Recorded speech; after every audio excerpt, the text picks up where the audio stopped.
now we're dying as a system, as a national economy. I think we're dying as a nation. This video is brought to you by Reluctant Preppers.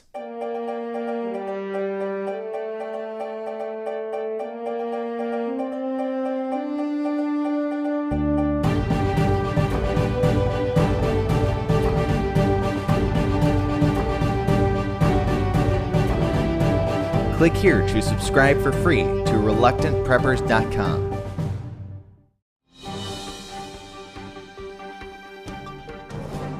Hey everyone, this is Elijah Johnson with financeandliberty.com, and back with us today is Jim Willie, editor of the Hat-Trick Letter found on goldenjackass.com. Jim, thank you so much for joining us today. Oh, it's a pleasure. We're finally in the end game. Right, and I know we've talked a lot about the death of the dollar, and you've recently stated that there's an assault on anything and everything to support the dying US dollar. Did you want to start us off by talking a little bit about this? Yeah, well, look what's happening to gold. It went under 1,200. Look what happened to crude oil. It's threatening 90. Look what's going on with the foreign currencies. We're around 125 for the euro.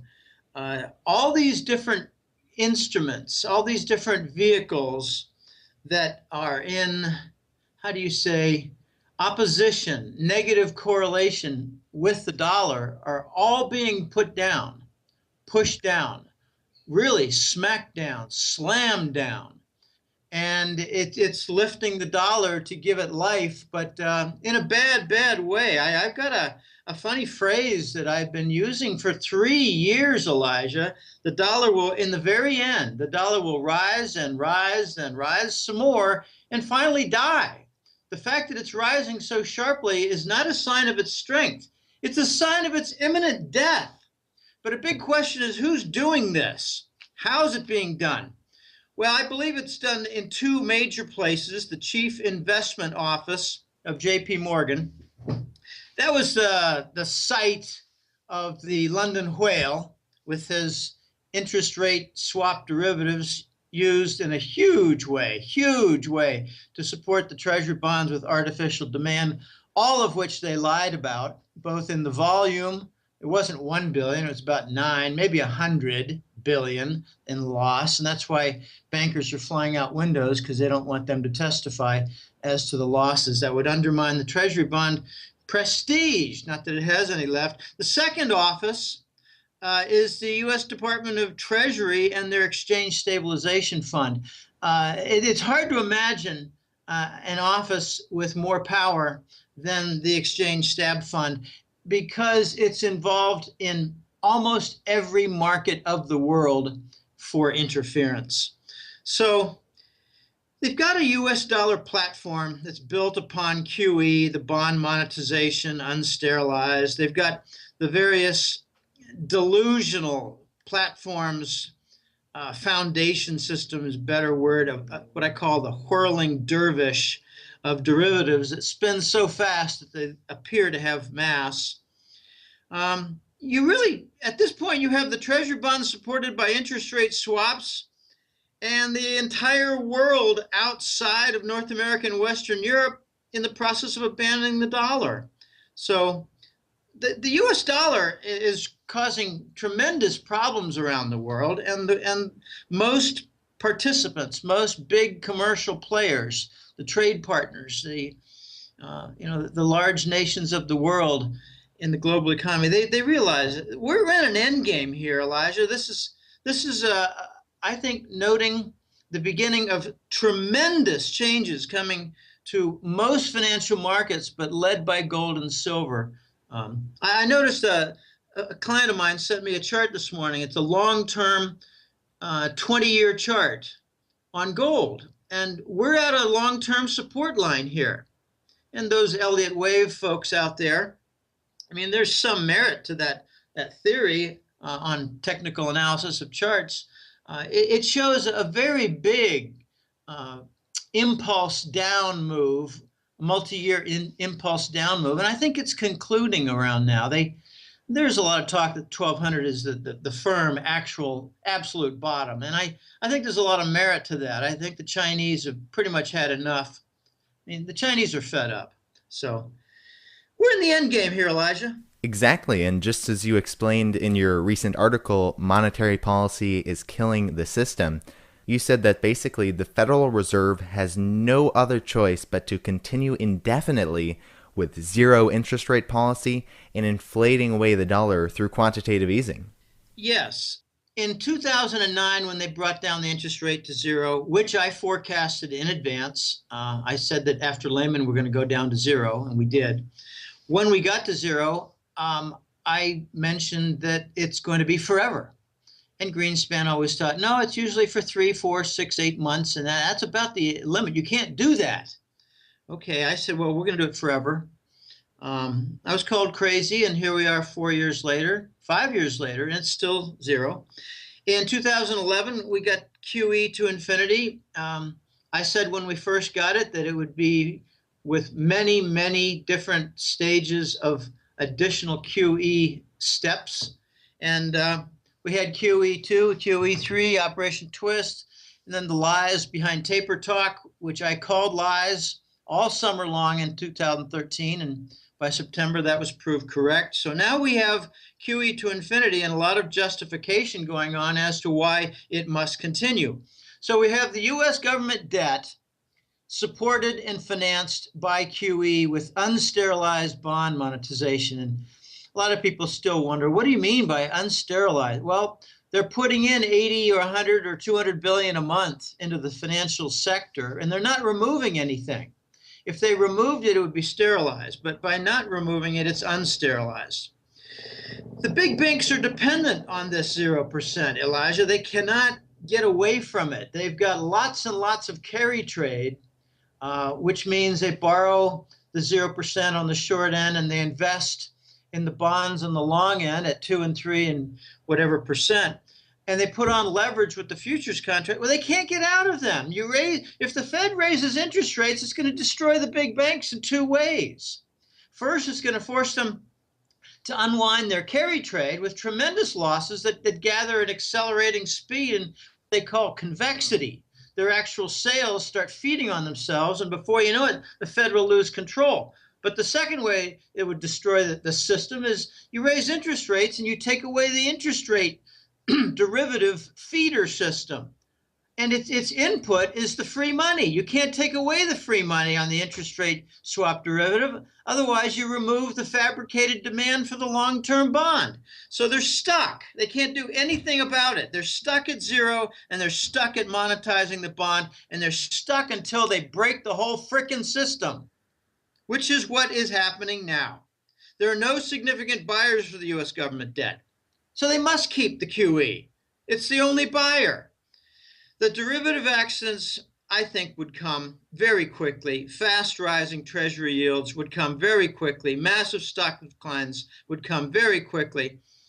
I think the U.S. economy would implode if they took away QE and 0%.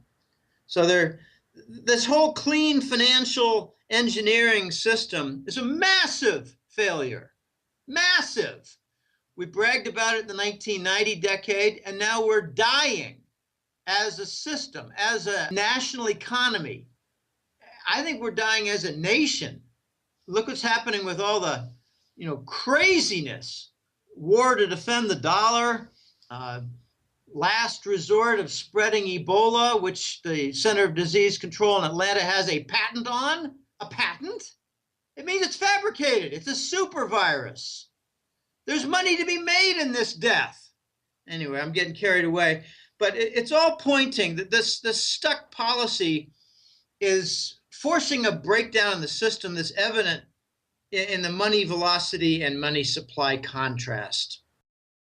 And so what is your perspective on the Fed is currently officially only printing $15 billion per month, but I know a lot of my guests say that that's probably, what the Fed officially says and what they actually do probably isn't the same, so they're probably printing a lot more. Would you agree? Well, yeah, they're liars. They lied about tapering. They lied about the duration of 0%. They lied that QE would be one and only. They lie about economic growth. They lie about price inflation. They lie about the labor market, job creation. They double count jobs. They lie that QE is stimulus. They lie about everything. They told us that they had 80 billion a month in stimulus. It's not stimulus, it's capital wrecking ball. They told us it was 80 billion a month, but they don't tell you about how they're backing up the derivatives. So I think it's more like about maybe 200 to 300 billion dollars a month. That's what I think it is. And it sounds like a crazy number, but notice that their number of 80 billion or 50 billion or 45 billion, it doesn't include everything. They try to delineate the treasury bonds, and they're trying not to talk about the mortgage bonds. All right, maybe they've processed a bunch of them already, and they might be close to finished, but I doubt it. I think they're left with a lot of leveraged mortgage bonds. These CDOs, collateralized debt obligations. They're leverage squared. They've got a lot of rubbish that they're redeeming for Wall Street benefit. QE has a better name, Elijah. It's a backdoor Wall Street bailout that the whole world resents. So I believe we got evidence of the failure for QE is the money supply having gone down fourfold since 2009, while the money supply has gone up 3.5-fold. All right, they call it stimulus. They realize things are slowing down, so they give you more stimulus, but it's not stimulus, it's a wrecking ball. So that's why I think we're guaranteeing a failure, a systemic failure. I think we're guaranteeing that we're going to get a breakdown in the system with bonds, government debt, with the currency, the dollar, rejection, and economics. The economic structure of the United States is completely falling apart. These derivative accidents are coming. And the low bond yields, by the way, they slow the economy. I mean, just talk to some of the elders that you know and ask them, how are you doing with your bank CDs? Well, gee, I'm not earning any interest on them. And to be honest, I have to cut back. I couldn't go visit my relatives in Florida because I didn't have the money because I'm not earning anything on my CD. I hear that from my father. I try to explain to him, you got a bunch of CDs, Dad, but you're not earning any interest. Meanwhile, inflation is raging. So you're losing money in a real sense, a real value sense. He says, yeah, but I'm not going to change anything. All right, people are stuck in their position. The only stimulus out there from QE is for speculators and for dead insolvent banks who really like the carry trade. Look, they got a guaranteed win. They borrow at the 0%. They buy long-term bonds, either the 10 or the 30-year. They put on leverage, and the Fed guarantees them with a wink. Don't worry, it's going to continue. Don't pay any attention to what we're saying to the press and saying to the public about tapering. No, don't worry about that. We don't want you to start selling in an avalanche and unwind your carry trade. So don't worry, everything's going to be fine. We're going to continue this for a long, long time. They're stuck. The big banks don't want to lend money to commercial clients. They don't want to lend money for the consumer, but they'll do some just to keep this thing running. Oh, guys, it's so pathetic. So money is leaving the system here, Elijah. Capital is being retired, but money is leaving the system, chasing gold. We're having record weeks here with gold and silver coins from the U.S. Mint. But an unfortunate thing is happening as people take different options. They're saying, gee, I don't want a CD. It doesn't pay me anything.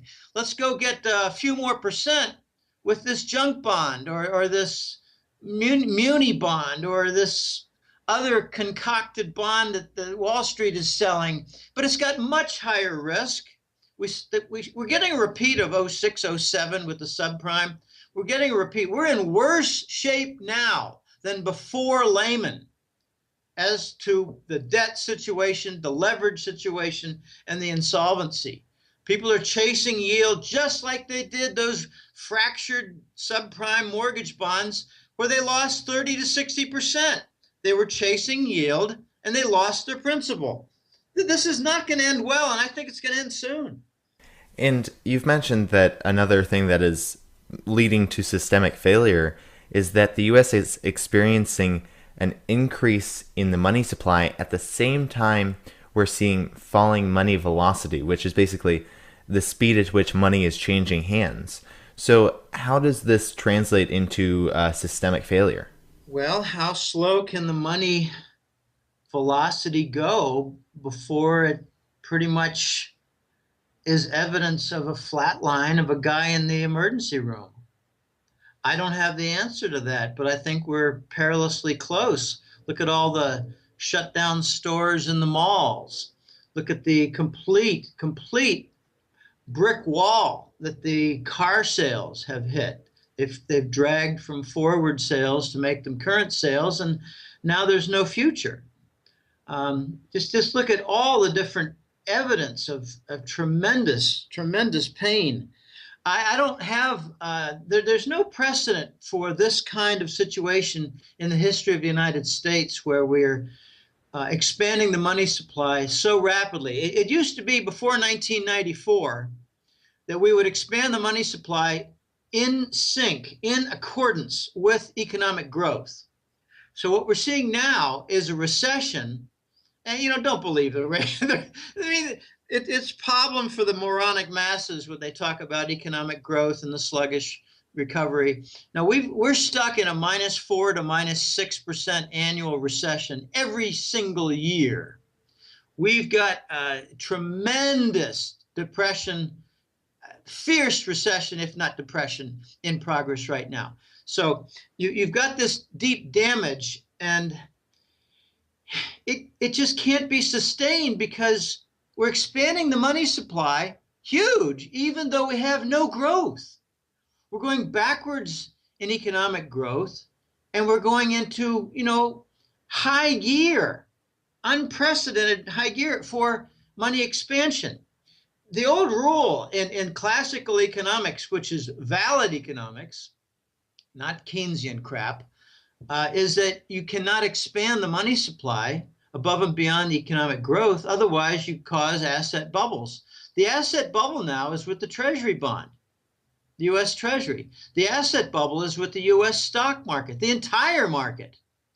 The asset bubble is a strange, queer thing called the banking derivatives, which we've talked about some, and it's very hard to say, well, its values are going out of sight. They are going out of sight because the money feeding into them is going out of sight. We've got a breakdown going on. It's like you're hitting the accelerator and you're going backwards faster. That doesn't make any sense. We've never seen this before, Elijah. So you can't say, well, we're going to increase the money supply another 100% based on the base of 2009, and that ought to fix it. No, it's going to slow it down further. At what point is it slowed down so slow that it causes systemic failure? Well, how about the 24% unemployment? How about the, 61% something, 61 point something percent for participation in the labor market? What's dead zone bottom? I don't know, 60? My gosh, we got 39% of the effective labor force not working. We don't count a lot of them as unemployed. We only count 24%. I mean, these are breakdown figures. In your article, you talked about what the logical conclusion is to all of this. Did you want to expand a little bit more on what you see coming? Well, we're going to get some extreme events. To put it in medical terms, the dollar represents a contaminated blood system within the economic capital body. The U.S. government is attacking any nation that resists U.S. dollar usage and trade. We saw it with Iran, and now we're seeing it in spades with Russia in their con game regarding Ukraine. U.S. attacked Ukraine, blamed it on Russia, slapped sanctions on Russia, and Europe is awakening to that. Eventually, the U.S. Fed will push the QE volume of bond monetization to multiples higher to cover the discarded U.S. Treasury bonds because the world is rejecting the dollar.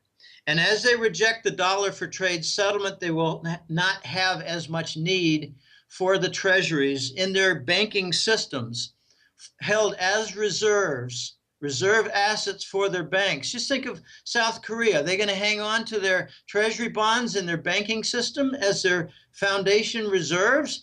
Well, if they don't need them for crude oil and other big purchases, no, they're not going to. They're going to be diversifying. So as the U.S. Fed is forced to ramp up in a huge way the coverage for all the dumped treasury bonds out there, we're going to have a twin problem that won't be easily resolved.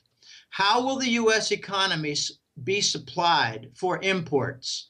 I'm talking about not just energy with crude oil, not just home electronics, but automobiles and a lot of different things in the economy. If the world is not accepting treasuries and the dollar for trade, then how is the U.S. going to be supplied for all their import needs, which is 40 to 50% of the supply chain? It's going to be a new dollar. It's going to be what I call the Scheiss dollar, and Scheiss is German for shit. So it's going to be the new Scheiss dollar, and I'm hearing that it's going to have a blood red color, which is very appropriate for the Satanists who are running Wall Street and most of the U.S. government. It's going to be ugly. The new domestic dollar, they're calling it the Treasury note as opposed to the older Federal Reserve note. It's going to be rapidly devaluated. I'm hearing 2 steps of 30% devaluation. If you get 60, compounded, it's more like 65 or so percent. If you get a 65% or more devaluation, you're going to get a 200% increase in import prices. 200%. So this is what's coming when the U.S. government sees the rejection of the dollar and has to do something to assure their supply chain continuation for imports. Huge price inflation on the imports. As much development of domestic sources as possible, and it's going to be too late because the capital game is being ruined by QE. We're going to see price inflation, huge shortages in food, gasoline, and cash, like ATM machines, and civil disobedience, civil unrest, social chaos, people hitting the streets. And what you're seeing in Hong Kong now with demonstrations, that's coming, I think, to 10 or 15, maybe 20 American cities. In your article, you also talked about a return to a gold trade standard, and I know we've talked a little bit about this before, but did you want to expand on what you think the consequences would be to the global banking system using U.S. Treasury bonds as reserves? Yes, I kind of covered that as I went long-winded on the previous one, but as you get the global dollar rejection, it has enormous consequences. U.S. is going to see the dollar not accepted for trade. The U.S. is already seeing third parties not using the dollar for settling trade. For instance, between China and Russia. That's an obvious one. Another one is between Russia and Iran. They're not using the dollar. Another one is India and China. They're not using the dollar. I think you're going to even see China and Australia not use the dollar. They've got extensive Chinese yuan swaps in place, facilities in place. So as very little global trade is conducted in dollars, there won't be as much need for the global banks to hold treasuries. And as they dump the treasuries, the Fed is going to be under pressure to cover those dumped treasuries. We're going to see the Fed covering a great deal more than just the U.S. government debt, which is another lie. We had a statement a couple of weeks ago that just something like $570 billion was the deficit for the fiscal year of 2013. Well, what a grand lie. They had all kinds of adjustments in there. I got news for people. You cannot do adjustments on a full year. There's no seasonality in the full year. It's all internal to the year. If you just look at what was the debt at the beginning of the fiscal year and what was the debt at the end of the fiscal year, gee, a rocket science concept here. Well, it's a 1-point-something trillion dollar difference. Yet they called it 570 to fool the idiots out there. And to fool the people, well, no, to supply the people who like to continue in fooling the people. They want to supply Wall Street with some data that they can send to their client base and say, look, the Treasury debt, the U.S. government debt is improving. It's improving. It's narrowing. It's good news. Yeah, we're really right. It's $1 trillion bigger than the previous year. So where's the reduction in the deficit? No, what we're going to get is a major blow coming real soon. We've already seen the Russians and Chinese announce that they're not going to be using the dollar. It's far more than just their energy trade and pipeline. The pipeline construction between China and Russia and elsewhere, like to Japan, the Gazprom pipelines, they're going to be financed by treasury bonds. I mean, it's not only that they're going to use different currency like yuan for their settlement of trade between Russia and China, they're actually going to dump the US dollars to build it. A big blow is coming. The Saudis are very soon going to say, we don't necessarily require dollars for crude oil purchases. It's okay. You got, British pounds or euros or Swiss francs or yen. It's all good. You want to use South African, rand.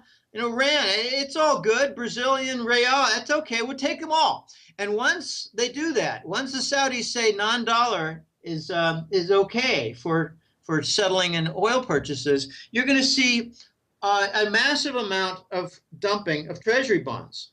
And the Fed is going to be compelled to soak them up. This is the soaking up process that I referred to before.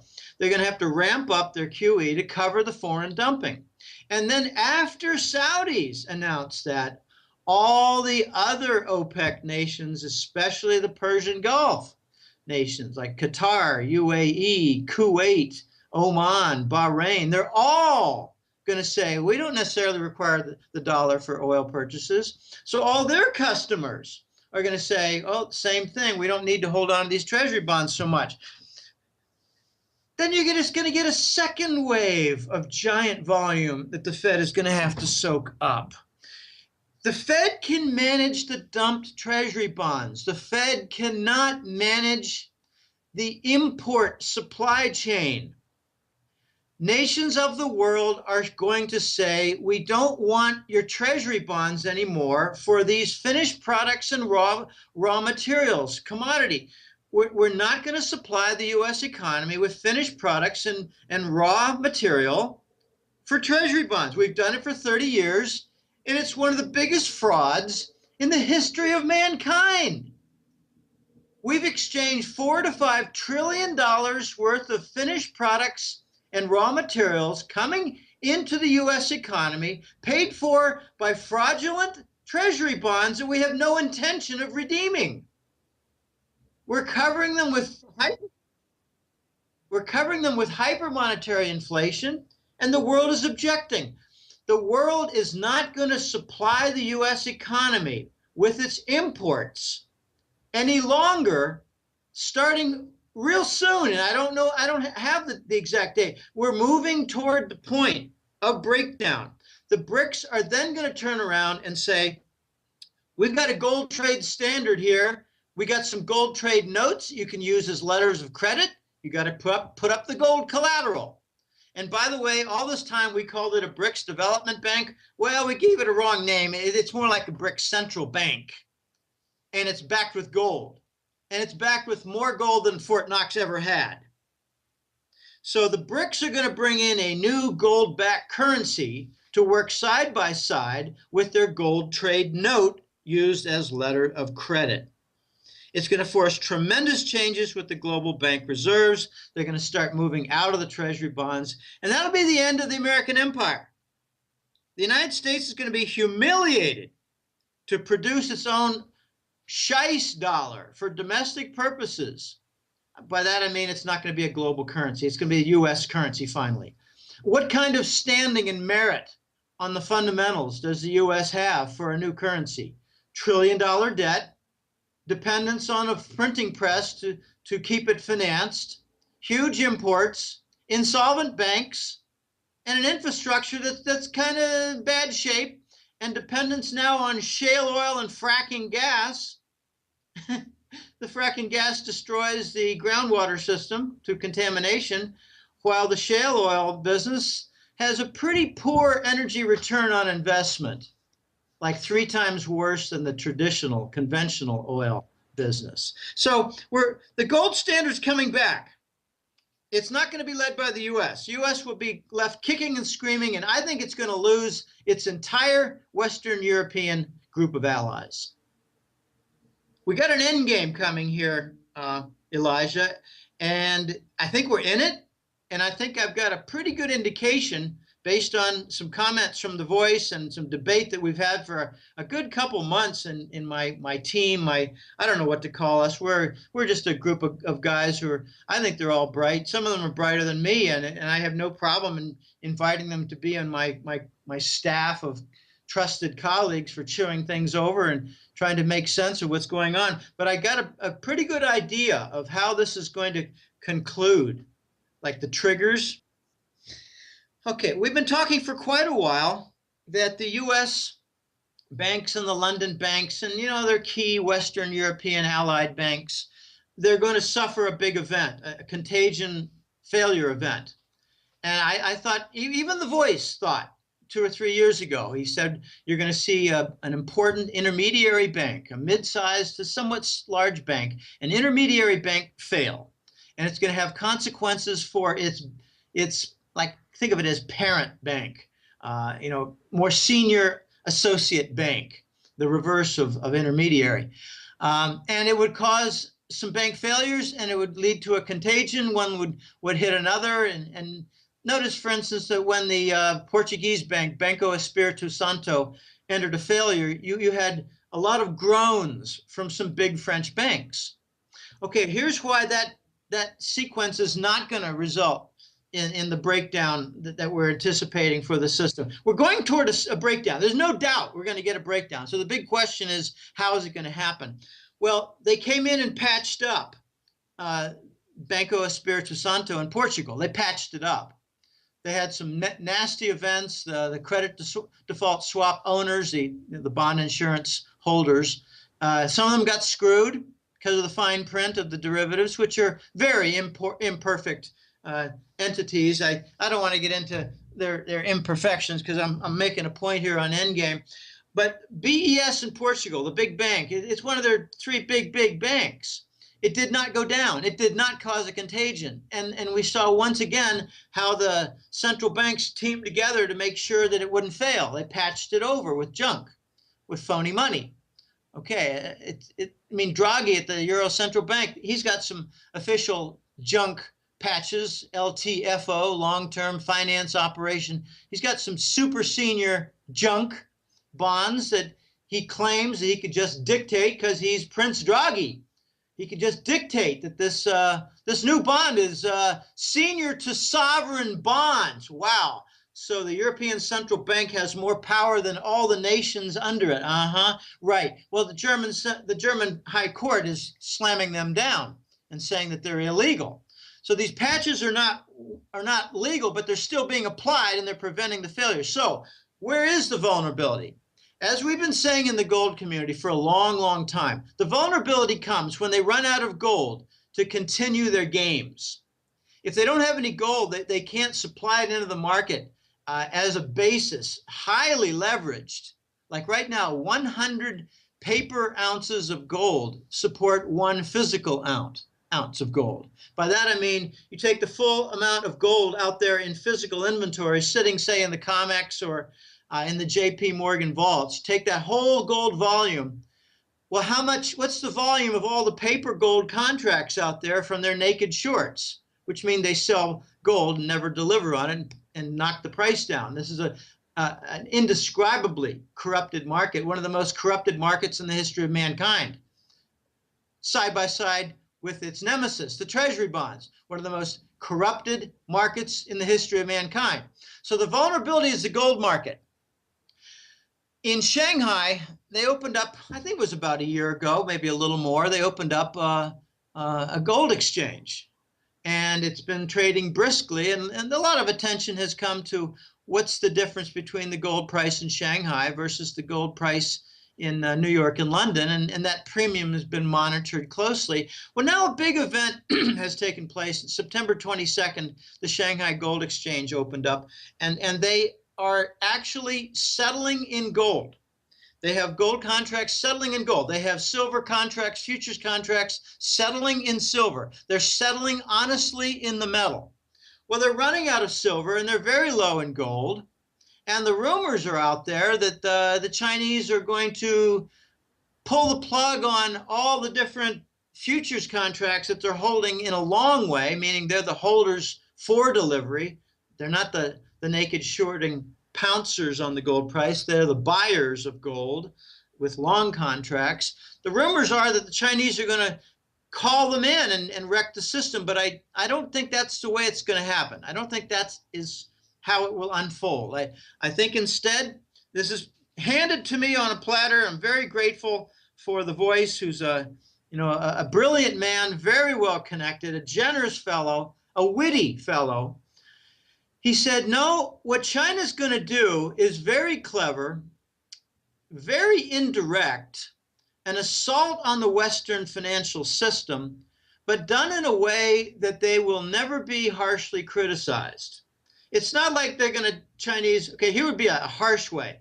Oh, they just pull the plug on a couple of big European banks and, close the door on a London bank and just force them all into a failure like JP Morgan and Goldman Sachs did to Lehman.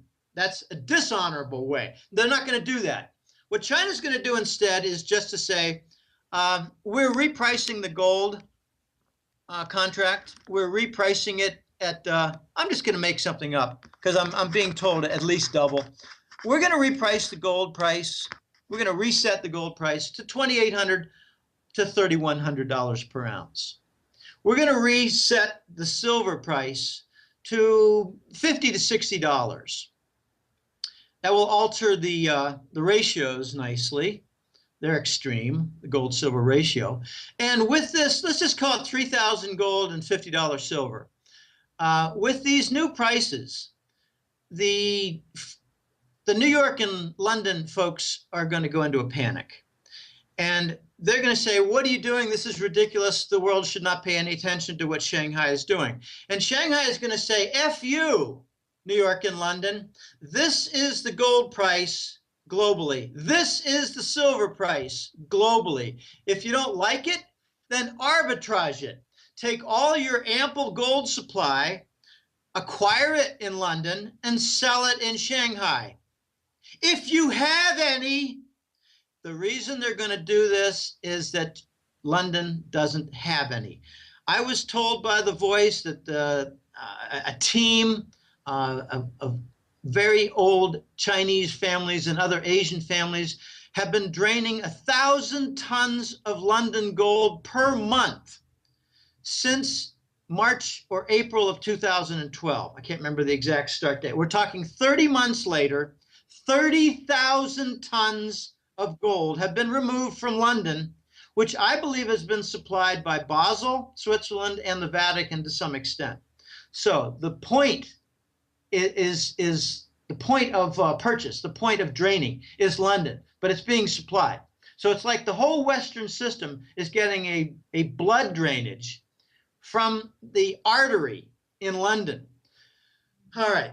They don't have any more gold left. They've got minuscule amounts gold left, or Basel has said, we're not going to give you any more. We're not going to lend you any more, lease you any. Vatican might say, this is the end of what we're willing to do. China, I think, is realizing that this endpoint is approaching, and they're about to reset the gold price to double and reset the silver price to triple. As they do so, they're going to invite London to arbitrage it. They won't be able to because they don't have any gold. They won't be able to because they don't have any silver, not for a long time. And then comes the derivative problems for the West. London is going to have to admit we're seeing a crisis in the Forex derivatives.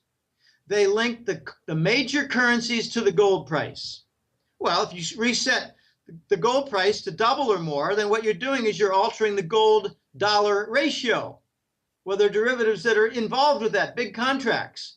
This is how they suppress the gold price. So the shock wave will just slam the Western financial structures and put them into a panic. They will call the Chinese criminals. They will call them disruptive. And the Chinese will come back with their honorable statement. Unlike JP Morgan and Goldman Sachs in the Lehman era, the Chinese will say instead, we just want a fair gold market. We just want a fair silver market. Deal with it. Right. And I mean, right now, as we've talked about, it seems like the gold and silver markets are not fair. It seems like they're being suppressed. In the past couple weeks, we've seen the precious metals seem to get smashed. Silver is actually around $17 and gold is around $1,200 now. What is your perspective on why we've seen gold and silver go down significantly in the past couple weeks? To support the dollar, as we opened the discussion with.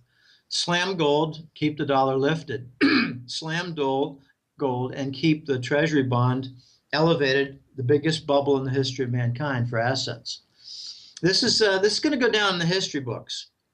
We're seeing the end game, and I don't think we're at the beginning of the end game. I think we're in some early to middle stages of the end game. I was told that the entire Ukraine war was brought about because the U.S. resisted precisely this sort of thing that was going to be done with 50 nations. 50 nations agreed to a currency reset. They didn't want to say a gold standard return, so they called it a global currency reset. The global currency reset was going to cause a doubling in the gold price, but we got the Ukraine war instead. So the U.S. had a trump card they played. They basically slammed their fist on the table, and all the contracts flew to the floor. And I learned something else in conclusion here, Elijah. Why did Germany in 2011 demand a repatriation of their 330 tons of gold from the New York Fed? Why in 2011? Why then? I think I know the answer. It was provided to me from The Voice, who has some German contacts. He has a lot of contacts in Central Europe. Apparently, in early 2011, the U.S. government, State Department, and probably military entities, who knows who controls whatever in the U.S. military anymore. I think it's Langley. I think we've got not only a narco government at the executive, I think we've got a narco military with the Joint Chiefs. I'd like to see them a little more honest, but I don't think they're going to defend the Constitution. Anyway, back in early 2011, the U.S. government gave a briefing to the German government of their plans 2 to 3 years later for Ukraine. This was in 2011. The plan was to capture Ukraine, divert and obstruct Russian energy supply, and prevent a joining, a merger of Russia with the grand Eurozone. Prevent the Eurasian trade zone from coming to be, just like George Orwell talked about in 1984. Eurasia versus Oceania. U.S. and Britain, remember, we rule the waves. Churchill even said, no, we're not part of Europe.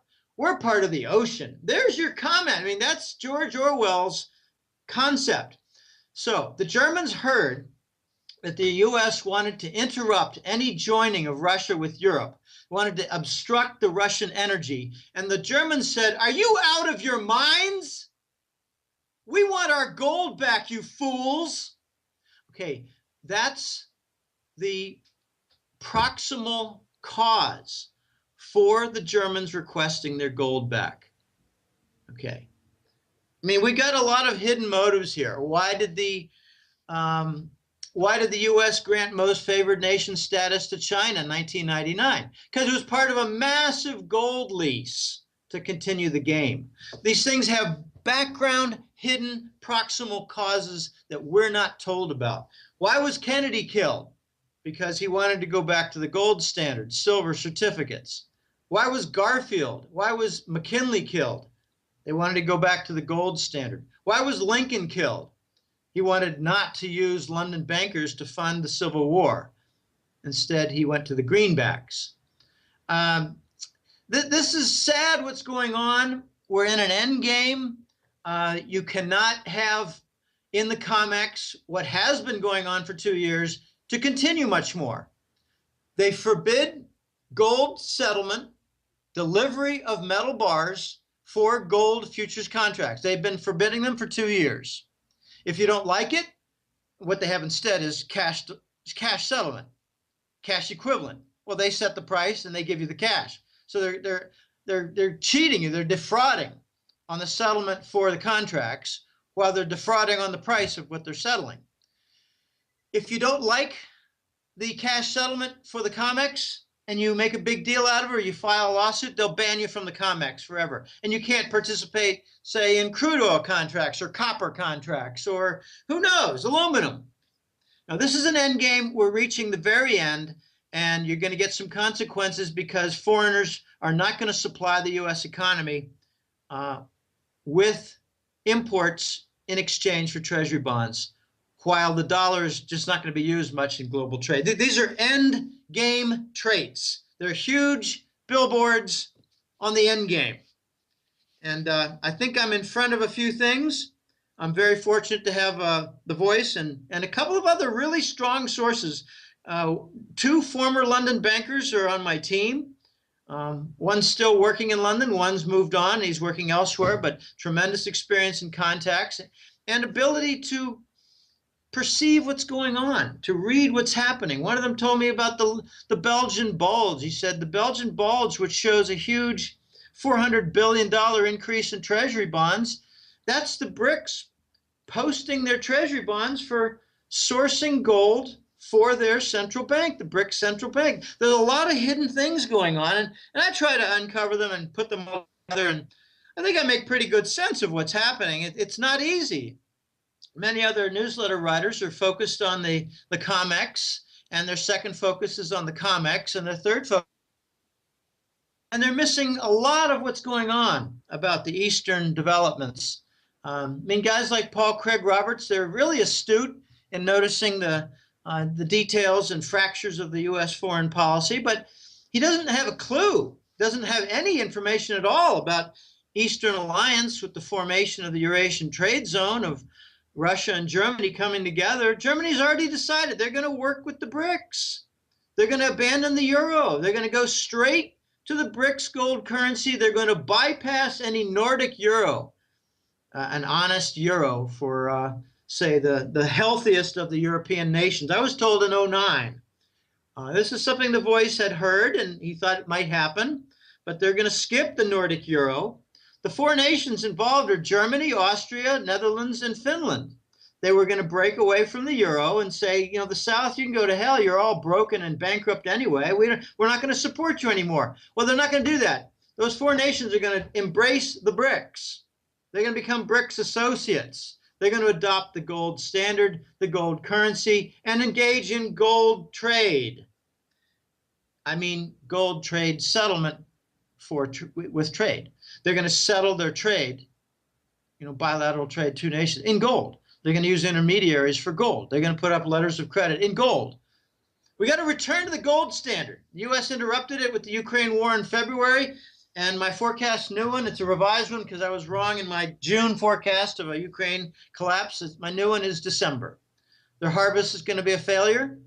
They planted 80%, but I don't think they have the diesel. I don't think they have the trucks. I don't think they have the farm equipment. I don't think their roads are ready. Too many broken bridges and highways that are disrupted. I don't think the men are available. A lot of them are dead. I think we're going to see a failure in Ukraine. We've already got a truce between Ukraine and the UE. The U.S. tried to interfere with it. Merkel and Putin engineered it. So this is another end game that the U.S. is just getting blocked everywhere they try some of their insane, violent dollar defense and foreign policy. We're in the end game, Elijah. It's not going to end pretty, but it's going to end very favorable for gold. I'm really looking forward to the reset of the gold price and silver price. I'm really looking forward to more London and New York bankers flying out of windows. I'm really looking forward to insolvency being declared as bankruptcy for London and New York banks. I'm really looking forward to the end of the dollar, but I'm not looking forward to the consequences of the new Scheist dollar. It's going to have its satanic symbols, to be sure, just like the $1 bill has. The pyramid with an eye is a Masonic Satanist symbol. There are more symbols in there, like 13 bricks. 13 bricks are the 13 houses of the Masons. They like to give their symbols in front of your face and tell you that they don't mean anything while they smile with each other. We got Satanism laced through the entire U.S. government and banking system and energy industry. This is not mild stuff. It's now laced through the Hollywood music industry, Satanist symbols. It's sickening what's going on. We're at the early stages, middle stages of the end game.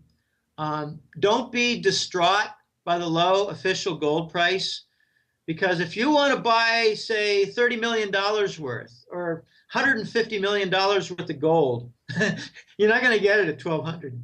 You got to pay up. What does that mean? It means their price is false. Doesn't mean anything. I don't care what their COMEX price is. I don't follow it. Honestly, every 2 or 3 months, Elijah, I check what the gold price is. I'm busy working on what the Eastern Alliance is doing. I'm busy looking at what the BRICS nations are doing. I'm busy looking at how Ukraine is not going the way they want. I'm busy looking at the Gazprom. Serbia just announced today they're going to continue with Gazprom's South Stream pipeline, even though pressure from the U.S. government to block it. We're pressuring Serbia. U.S. is pressuring Poland. U.S. is pressuring Bulgaria. U.S. is pressuring Hungary. They're all going to give lip service to the U.S. while they continue with the Gazprom pipeline called South Stream, which works around, it skirts around Ukraine. It's the Kremlin Gazprom plan to get around, to circumvent the fraud, incredible fraud and siphoning thefts by the Ukrainians. They got 3, 4, 5 months of underground supply, and much of it is stolen. Russia doesn't like it anymore. We get so many pressures in this end game that I think we're actually in the end. This is the end of suppression for gold. The liberation of gold and silver is coming. It is now visible. All right. Well, Jim, Willie, thank you so much for joining us today and sharing your insights.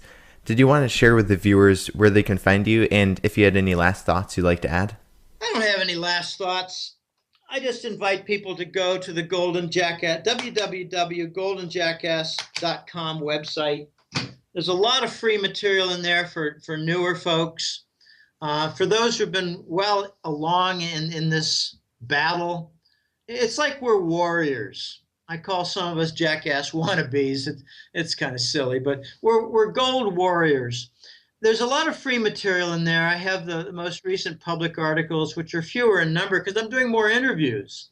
I'm getting a lot of invitations. I actually have to turn down some of them. I won't go into reasons why I choose not to do certain and to continue with others, but I will say that I'm really happy to see what's going on with your website. I think it's called Finance and Liberty. I'm really happy with that. So the free web page on goldenjackass.com website has the free articles and links to podcast type interviews. There are a lot more interviews lately and a lot fewer articles, but that's okay. It's okay. It just means that my message is getting through and being accepted more and being realized as high reliability, as opposed to some of the junk forecasts that you've had all over the place. So the hat trick letter is the product. It's what I'm selling. This is not exactly shameless promotion of the hat trick letter. It's I think a generous promotion of the hat trick letter, where I not exactly donate, but I explain a lot of things to listeners. But I invite people to sign up for the hat trick letter, which has 2 monthly publications: the higher level global currency war. I got that wrong. The global monetary war. You hear global financial crisis. Okay, I cover that. It's the report is the Global Monetary War report. High level things, big battles, high level. And the other report is the gold and currency report, which is lower level battles, street level battles, like, coin demand and a lot of things like that. Competitive currency devaluation, central bank stuff. I have central bank topics in both reports, but the higher level things in the money war report and the lower level in the currency report. So I invite people to go and learn some more, check out some other interviews, sign up for the newsletter. I think you'll be amazed at how much detail is in the newsletter. They're a lot of work. They're easily 2 sets of 50 hours per week. A lot of lead up time. I spend a lot of time on each report. There are 100 hours of work per month for the pair of reports. And I'm working right now on the October reports. So as I put down the phone here, I will be working again on my report. Today, Serbia announced a continuation of Gazprom's South Stream pipeline. That's a story that I'm integrating right now, right before I took the phone call. So there's a lot happening every single day. There's an acceleration of events. And one of the hardest things, Elijah, for the writing reports is, well, what do I omit? What can I not include for space limitations? Well, I try to make occasionally a new special report and take something out, but only for standalone kind of topics and stories and analysis. So I invite people to go to goldjackass.com, read around, sign up for the newsletter. You'll be very pleasantly surprised. And take a look, for instance, if you're on the fence, take a look at the forecast web page. I got a button for it. It's lots and lots of very important, critical, correct forecasts. I got a couple things wrong, but I got over 20 things right. And I think I'm running well over 80% on correct forecasts. I missed the Ukraine failure in June. I have to update that. So I got 3 failures, 3 wrong forecasts. It's very intriguing what's happening. It would be more fun if it weren't so tragic. I'm amazed that so many Americans are still walking in a fog. Many are realizing that something's wrong. They can't put a finger on it. They don't realize that the chemtrails are for genocide.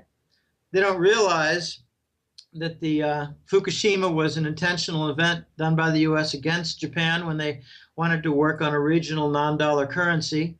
They don't realize that the California drought is engineered. The Doppler graphs show streaks like walls.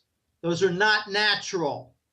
They don't realize Hurricane Sandy in 2012 was fabricated. We watched its fabrication done by the Dutch Rinse engineers. The observation was done by the Dutch Rinse engineers. The actual HARP event was done by the U.S. boys. We saw that starting in March and April and May. It built up. The plans were building up, and the actual storm was formed in August. We watched its microwave developments, evidence. Microwave is not natural in hurricane development. It's man-made. So a lot of things going on. I cover some of the nasty stuff. I try to touch on them and move away and stick with the banks, the economies, the energy world, the gold world, the currencies, central bank policy, and all that. So, all right, well, it's good being on, Elijah, and as always, we covered a lot of good ground. Definitely. Thank you once again, Jim. Okay, my pleasure. Bye now. This video was brought to you by ReluctantPreppers.com. Click here to watch Reluctant Prepper's latest interview with expert off-the-grid medical doctor and founder of a thriving survival compound, Dr. Jay Nielsen of Wellness RX. Nielsen joins Reluctant Preppers in this episode number 1 to reveal the essential family medical emergency supplies you must obtain to keep your family safe in an extreme situation. Now, a clip from the interview. I mean, I have a lot of things down there. I have an entire welding lab. I have an entire grizzly wood shop. I have everything I need to run an entire city. Okay, I've got 300 solar panels and, power supplies and 50,000 gallons of roof water storage and 14 miles of fence and 40 acres of drip irrigation. Okay, I'm ready to farm, feed myself, protect myself,